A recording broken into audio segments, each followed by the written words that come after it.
Satuan Polantas Polres Lampung Timur berhasil menjaring puluhan kendaraan bermotor yang pemiliknya tidak bisa menunjukkan surat kendaraan yang lengkap dalam operasi Patuh Krakatau yang dilaksanakan sampai 14 hari ke depan. Kali ini, operasi Patuh Krakatau digelar di Jalan Lintas Timur di Desa Tegal Ompo, Kecamatan Waibungur, Lampung Timur. Dan kegiatan operasi Patuh Krakatau kali ini langsung dipimpin oleh Kasat Lantas Polres Lampung Timur, AKP Ridho Rafika. Kegiatan ini akan berlangsung selama 14 hari. Operasi Patuh ini, operasi mengambil tindakan langsung seperti tilang surat kendaraan bagi pengendara yang melanggar. Operasi kali ini, Satuan Lantas Polres Lampung Timur berhasil menjaring puluhan kendaraan yang tidak bisa menunjukkan surat kendaraannya dan menilang surat kendaraan sebanyak 99 tilangan karena melanggar aturan lalu lintas. Operasi ini rutin dilaksanakan tiap tahun untuk menekan tindak kriminalitas di jalan raya dan memberi pengertian kepada pengguna kendaraan pentingnya mematuhi peraturan berlalu lintas. Kalau operasi Patuh ini kita melakukan tindakan khususnya pengetatan lalu lintas kendaraan, spesifikasi kendaraan, rata-rata kecelakaan. Berapa hari? Selama 14 hari dari tanggal 27 sampai tanggal 9 Juni. Ini operasinya siklus sepekan sekali atau setiap hari atau? Kita laksanakan setiap hari dalam kegiatan pagi dan sore. Dengan tempat yang berbeda-beda, ada beberapa tempat yang akan kita laksanakan, pertama di daerah Pekalongan, kemudian di Waijepara, dan di Waibungur sendiri, kemudian daerah Sukadana. Untuk targetnya sendiri, Pak? Berapa pengguna kendaraan? Ini hari yang ke-berapa? Ini sudah hari yang ketiga pelaksanaan operasi Patuh. Sejauh ini udah berapa, Pak? Coba bilang apa? Kurang lebih untuk sehari ini 90 tilang yang kita lakukan peningkatan terhadap pengguna jalan. Banyak kan pelanggarannya apa aja, Pak? Pengguna kendaraan yang tidak memiliki SIM, kemudian tidak membawa STNK, dan ada beberapa pelanggar lainnya yang Dari potensial Lampung untuk Timur, melanggar. Samsul Arifin, Siger TV memberitakan.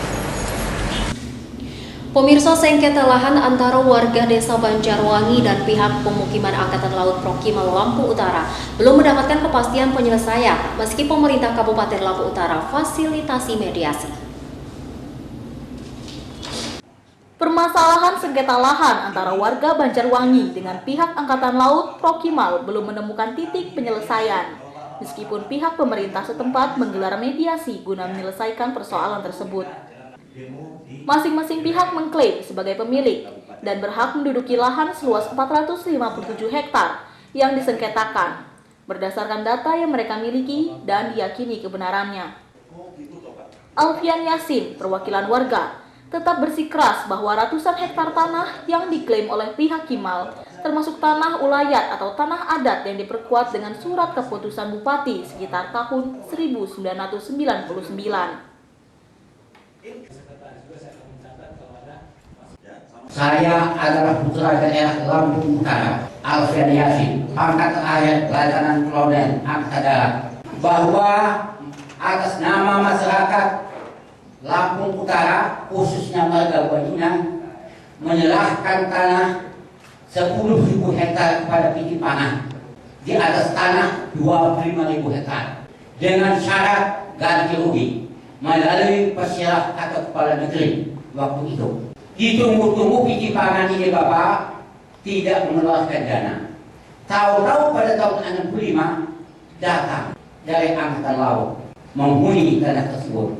Kenapa nasihat kami sampai sekarang ini, titik ini pemerintah atau negara belum ganti rugi? Ya, oleh yang disahkan oleh Bupati. Nah, ini tidak berlaku di Angkatan Laut. Kalau tidak berlaku, pemerintah daerah nih Pak. Prokimal itu 4-5 orang bersenjata lengkap. Saya takut tembakan dulu ya, saya siap tersebut. Bersenjata lengkap panjang, menakut-nakuti masyarakat. Maaf ini, di traktor, di salimi. Itu namanya perampasan. Bapak-bapak. Sementara menurut Komandan Prokimal Letkol Marinir Junaidi, ratusan tanah yang diklaim warga tersebut merupakan aset sah milik Kimal. Hal ini dibuktikan dengan sejumlah dasar hukum yang kuat, di antaranya keputusan Pengadilan Tata Usaha Negara atau PT UN pada beberapa waktu yang lampau. sama bosan kalau mendengarkan cerita, tapi kita warga ingin menunjukkan pada warga. Saya akan menjelaskan tentang ilustrasi atau gambaran kepada bapak-bapak ibu semua tentang lahan prokimal ini. Awal mula kita ini mendapatkan lahan itu selebar ini, Pak. 25.000 hektar ini dasarnya karena keputusan dari Ketua Dewan Negeri Lampung.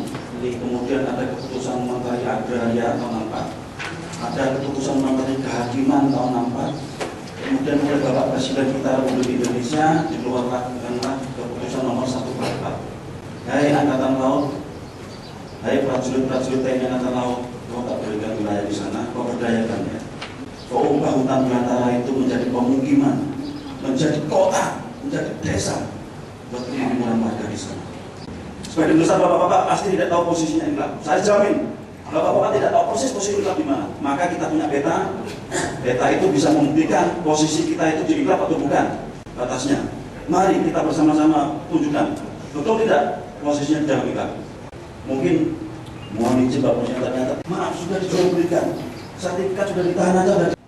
Namun, diduga tak puas mendapat penjelasan tersebut, Alfian Yasin menyanggah kaki mal dengan menyatakan bahwa keputusan PT UN terkait hak kepemilikan ratusan tanah yang disengketakan itu hingga kini belum diterima oleh warga.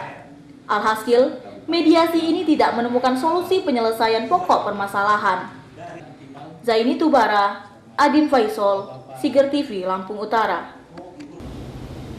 Pemirsa, warga desa cabang 4 Kecamatan Ambung Selatan dan desa Taman Jaya Kecamatan Kota Bumi Selatan yang nyaris bentrok pada Jumat 29 Mei lalu akhirnya sepakat menyelesaikan konflik pada Sabtu malam kemarin.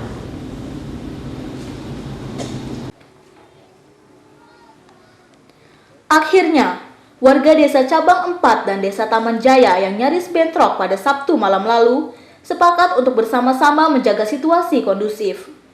Kedua belah pihak sepakat damai guna menghindari hal-hal yang dapat memecah belah mereka.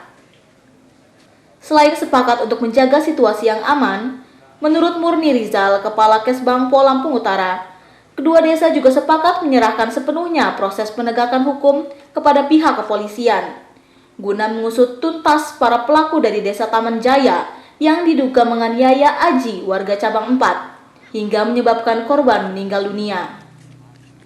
Selain itu, dalam rapat musyawarah yang dihadiri Kapolres, Kepala Desa, Camat, dan pihak pemerintah kabupaten ini, warga desa Taman Jaya siap membantu pihak kepolisian menyerahkan para tersangka yang diduga terlibat dalam penganiayaan tersebut. Sebelumnya, bentrok antar warga dipicu oleh meninggalnya salah satu warga desa cabang 4, Aji, yang kala itu dipukuli warga dusun Rintis desa Taman Jaya hingga meninggal dunia karena korban menyerempet warga Taman Jaya. Yang pertama adalah peredaman massa adalah proses pelaksanaan dari hukum ini yang timbul gejolak. Oleh karena itu, saya selaku kepala desa, saya minta tindakan tegas, nyata, yang memang harus ditunjukkan kepada baik pihak korban maupun masyarakat. Ini selaku Kapolsek, tadi kan kita udah ketemu juga sama Kapolres kan di ruangan. Ya, tadi dari pihak Polres sudah menjelaskan. Ya intinya malam ini juga ada 4 orang yang kita amankan. Ya tadi kan fotonya udah saya tunjukkan Pak ya. Jadi kan kita ini proses kan bertahap. Memang dari 2 orang kita minta keterangan. Nah, malam ini udah 4 orang lagi kita amankan. Mungkin dari 4 orang nanti kita minta keterangan siapa nama-namanya, baru kita ambil. Seperti itu Pak. Jadi ada tahapan. Jadi kita mungkin langsung serta-merta mungkin ada 10 orang 15 orang kita tangkap. Nah, itu kita butuh waktu, kita butuh proses. Dari solusi yang terbaik untuk agar masalah ini dapat selesai, terutama bisa terjadi mufakat untuk bagaimana ada kepedulian dengan keluarga korban dan juga antar kampung atau antar desa ini masyarakatnya bisa terkendali untuk tidak melakukan apa-apa dan kita percayakan kepada proses hukum. Pertemuan yang dihadiri oleh sejumlah tokoh masyarakat desa Taman Jaya dan tokoh masyarakat cabang 4 serta pihak keluarga korban itu sempat mengalami deadlock. Namun, karena kesadaran dari kedua belah pihak, akhirnya kesepakatan untuk mengakhiri konflik tercapai. Kesepakatan ini kemudian dituangkan secara tertulis yang ditandatangani oleh kedua kepala desa, Camat Abung Selatan, Komandan Koramil, Kapolsek, Kesbangpol, Kapolres, dan staf ahli Bupati di Balai Desa Cabang 4. Zaini Tubara, Adin Faisal, Siger TV Lampung Utara.